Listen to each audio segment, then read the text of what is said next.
జగన్మోహన్ రెడ్డి ప్రజల ఆశీర్వాదంతో మళ్లీ అధికారంలోకి వస్తారని వైసీపీ నాయకుడు పోతిన మహేష్ అన్నారు.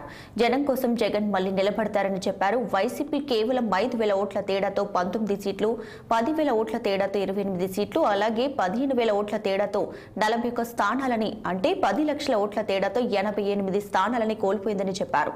ఎలక్షన్ ఇంజనీరింగ్ చేయకపోయినా నాయకుల మధ్య సమన్వయం లేకపోవడంతో వైసీపీ అధికారం కోల్పోవలసి వచ్చిందని చెప్పారు. అలాగే ఎన్నికల్లో విజయం సాధించిన చంద్రబాబు, పవన్ కళ్యాణ్లకు ఆయన అభినందనలు తెలియజేశారు.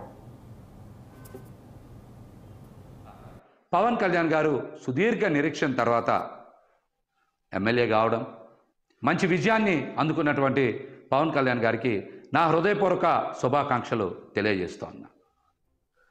అదేవిధంగా గత 2 రోజుల నుంచి చూస్తూ ఉన్నాం, జగన్మోహన్ రెడ్డి గారిని ప్రజలు ఆదరించలేదు. అందుకనే ఆయనకి ఓటమి వచ్చింది. కేవలం 11 స్థానాలకే పరిమితం అయ్యారు. భారీ మెజార్టీలు కూటమి అభ్యర్థులకి వచ్చాయని చాలామంది మళ్ళీ విష ప్రచారం, చెడు ప్రచారం చేస్తున్నారు. ఇందులో వాస్తవం లేదు.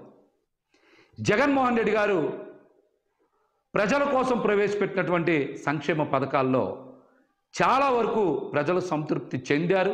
జగన్మోహన్ రెడ్డి గారి వెనక ప్రయాణం చేస్తూ ఉన్నారు. జగన్మోహన్ రెడ్డి గారిని ఆదరించారని నేనైతే వ్యక్తిగతంగా భావిస్తా ఉన్నా.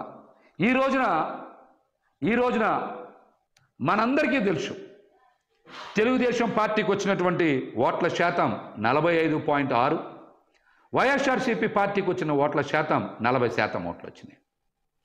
అంటే ఈ రాష్ట్రంలో ఈ 2 ప్రధాన పార్టీలకి మధ్య ఉన్న వ్యత్యాసం కేవలం 5.5%.